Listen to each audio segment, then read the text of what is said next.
अस्सलाम वालेकुम नाज़रीन, मैं हूं अब्दुल बासित इकराम और आप देख रहे हैं सियालकोट प्लस। नाज़रीन, इस टाइम हम मौजूद हैं मोहल्ला प्रेम नगर के अंदर और मेरे पीछे अगर आप देख सकें तो पाक गामे के पकौड़े जो सियालकोट में सबसे ज़्यादा मशहूर हैं। जब हमने यहाँ पे आने के लिए किसी से एड्रेस पूछा तो उन्होंने कहा कि आप इस गली में चले जाएँ, जहाँ पे सबसे ज़्यादा रश होगा वही गामे के पकौड़े होंगे। इन पकौड़ों की क्या खासियत है, यहाँ पे जो लोग आए हुए हैं उनसे भी हम आपको बात करवाएंगे, वो इसके बारे में क्या कहते हैं। और जो पाक गामा जी हैं, खुद इसके मालिक हैं, जिन्होंने काफ़ी अरसे से ये काम कर रहे हैं, उनसे भी हम आपकी बात करवाएंगे। अगर देखें तो इन्होंने अभी काफ़ी ज़्यादा जो है एक पूरा हॉल पार्किंग के लिए छोड़ दिया हुआ है, क्योंकि यहाँ पे काफ़ी ज़्यादा रश होता है, पार्किंग का मसला होता है रोड पे। और काफ़ी बड़ा हॉल इन्होंने सिटिंग के लिए भी रखा हुआ है। सारा कुछ हम आपको दिखाएंगे आज के जो पाक गामा जी हैं, उनसे भी आपकी बात करवाएंगे। तो आइए फिर चलते हैं।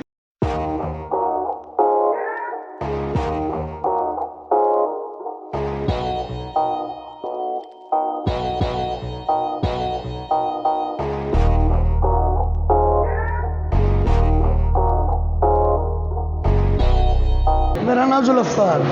जुल्फकार भाई, कितनी देर हो गई है ਇੱਥੇ ਤੁਹਾਨੂੰ ਕੰਮ ਕਰਦੇ ਆ? ਹੋ ਗਏ 35 ਸਾਲ। 35 ਸਾਲ ਹੋ ਗਿਆ। ਸ਼ੁਰੂ ਤੋਂ ਇੱਥੇ ਹੀ ਹੈ ਦੁਕਾਨ? ਨਹੀਂ, ਉਹ ਪਿੱਛੇ ਸੀ ਪਹਿਲਾਂ, ਹੁਣ ਇੱਥੇ ਆਏ ਹਾਂ 2 ਸਾਲ ਹੋਏ। ਤੇ ਗਾਮਾ ਤੁਹਾਡਾ ਨਾਂ ਕੀ ਹੈ? ਮੇਰੇ ਵਾਲਦ ਸਾਹਿਬ ਦਾ ਨਾਮ ਹੈ ਗੁਲਾਮ ਮੁਹੰਮਦ। ਅੱਛਾ, ਗੁਲਾਮ। ਹਾਂ, ਅਲ ਮਰੂਫ ਗਾਮਾ ਕਹਿੰਦੇ ਨੇ ਉਹੀ ਬਸ। ਉਹਨਾਂ ਦੀ ਦੁਕਾਨ ਸੀ ਤੇ ਤੁਸੀਂ ਹਾਂ, ਉਹਨਾਂ ਦੇ ਨਾਲ ਮੈਂ ਕੰਮ ਕਰਨਾ। ਕੀ ਦੇ ਪਕੌੜਿਆਂ ਦੇਖ? ਪਕੌੜੇ ਆਲੂ ਵਾਲੇ ਜੇ, ਨਾਨ ਜੇ ਵੇਸਣ ਵਾਲੇ, ਬੈਂਗਨ, ਮਿਰਚਾਂ, ਅੰਡੇ, ਟਿੱਕੀ ਆਲੂ ਵਾਲੀ, ਅੰਡੇ ਅੰਡੇ ਵੀ ਤੁਸੀਂ ਉਹਨੂੰ ਉਹ ਕਰਕੇ ਅੰਡੇ ਫਰਾਈ ਕਰਕੇ ਉਹਨਾਂ ਦੇ ਛਿੱਲ ਕੇ ਫਿਰ ਉੱਤੇ ਵੇਸਣ ਲਾ ਕੇ ਦਿੰਦੇ। ਕੀ ਵਜ੍ਹਾ ਤੁਹਾਡੇ ਪਕੌੜਿਆਂ ਦੀ ਕਿ ਸਭ ਪੂਰੇ ਸ਼ਹਿਰ ਤੋਂ ਜ਼ਿਆਦਾ ਤੁਹਾਡਾ ਰਸ਼? ਬਸ ਅਲਹਮਦੁਲਿਲਾ, ਤੁਹਾਡੀਆਂ ਭਰਾਵਾਂ ਦੀਆਂ ਦੁਆਵਾਂ ਨੇ ਤੇ ਅੱਲਾਹ ਪਾਕ ਦਾ ਕਰਮ ਹੈ, ਮਾਂ ਬਾਪ ਦੀਆਂ ਦੁਆਵਾਂ ਨੇ, ਸਰਕਲ ਚੱਲਦਾ ਪਿਆ, ਸ਼ੁਕਰ ਹੈ ਅਲਹਮਦੁਲਿਲਾ। ਦਿਨ ਦੇ ਤਕਰੀਬਨ ਕੋਈ ਅੰਦਾਜ਼ਾ ਤੁਹਾਡੇ ਕੋਲ ਕਿੰਨੇ ਲੋਕ ਆਉਂਦੇ ਹੋਣਗੇ? ਹਜ਼ਾਰਾਂ ਦੀ ਤਾਦਾਦ 'ਚ ਹੀ ਹੁੰਦਾ ਤਕਰੀਬਨ ਅਲਹਮਦੁਲਿਲਾ। ਇਹ ਜਿਹੜੀ ਪਕੌੜਿਆਂ ਦੀ ਡਿਸ਼ ਛੋਟੇ ਛੋਟੇ ਆਲੂ ਕਰਕੇ ਇਹ ਕਿੱਥੋਂ ਮਤਲਬ ਫੇਲ ਜਾਂਦੀ?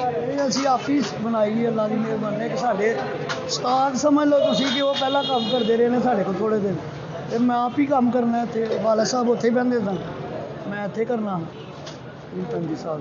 ਜਿਹੜੀ ਤੁਹਾਡੀ ਚਟਨੀ ਹੈ, ਇਹ ਕਿਹਾ ਜਾਂਦਾ ਕਿ ਕੋਈ ਇਸ ਤਰ੍ਹਾਂ ਦੀ ਚਟਨੀ ਨਹੀਂ ਪੂਰੇ ਪਾਕਿਸਤਾਨ 'ਚ ਨਹੀਂ ਬਣਾਉਂਦਾ।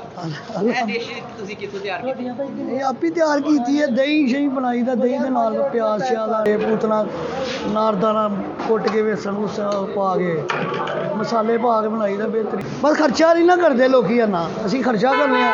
ਕੋਈ 35 ਕਿਲੋ 40 ਕਿਲੋ ਦਹੀਂ ਹੁੰਦਾ ਸਾਡੇ ਕਮ ਸੇ ਕਮ, ਮਨ ਤਕਰੀਬ ਦਹੀਂ ਹੁੰਦਾ। ਫਿਰ ਪਿਆਜ਼ ਹੁੰਦਾ ਕੋਈ 3 ਕੀ ਧੜੀਆਂ, ਉਹ ਫਿਰ ਆਲੂ ਕਿੰਨੇ ਮਨ ਲੱਗ ਜਾਂਦੇ ਨੇ? ਆਲੂ ਵੀ ਲੱਗ ਜਾਂਦੇ ਕੋਈ 3 ਕੀ ਮਨ ਇੱਕ ਦਿਨ ਦਾ? ਹਾਂ, ਇਨਸ਼ਾਅੱਲਾ। ਅੱਛਾ, ਇਹ ਜਿਹੜੀ ਨਾਲ ਤੁਸੀਂ ਪਾਰਕਿੰਗ ਵੀ ਖਰੀਦੀ ਹੈ, ਹਾਲ ਵੀ ਬਣਾਇਆ? ਹਾਂਜੀ, ਇਹ ਆਪਣਾ ਹੀ ਹੈ, ਸਾਰਾ ਆਪਣਾ ਖਰੀਦਿਆ। ਜਦੋਂ ਬਾਰਿਸ਼ ਵਗੈਰਾ ਹੁੰਦੀ ਹੈ ਉਦੋਂ ਤੇ ਅਸੀਂ ਵੇਖਦੇ ਉਦੋਂ ਤੇ ਰਸ਼ ਹੀ ਨਹੀਂ ਸਾਂਭਿਆ ਜਾਂਦਾ, ਕੰਟਰੋਲ ਤੋਂ ਬਾਹਰ ਹੋ ਜਾਂਦਾ ਕੰਮ। ਅੱਛਾ, ਹਾਂ, ਫਿਰ ਬੰਦ ਅਸੀਂ ਫਿਰ ਇੱਕ ਕੜਾਈ ਹੋਰ ਲਾਈ ਹੁੰਦੀ ਹੈ ਨਾ, ਫਿਰ ਉਹਦੇ ਤੇ ਚਲਾਈ ਦਾ ਸਿਰਫ ਇੰਜ ਨਹੀਂ ਚੱਲਦਾ। ਤੇ ਕਿੰਨੇ ਵਰਕਰ ਕਿੰਨੇ ਨੇ ਤੁਹਾਡੇ ਕੋਲ ਜਿਹੜੇ ਕੰਮ ਕਰਦੇ? 4-5 ਮੁੰਡੇ ਹੈ, 4-5 है। मैं 25 साल से मैं इधर आ रहा हूँ, खा रहे हैं, दोस्तों के साथ भी आता हूँ, लेकिन मज़ा आता है इधर से।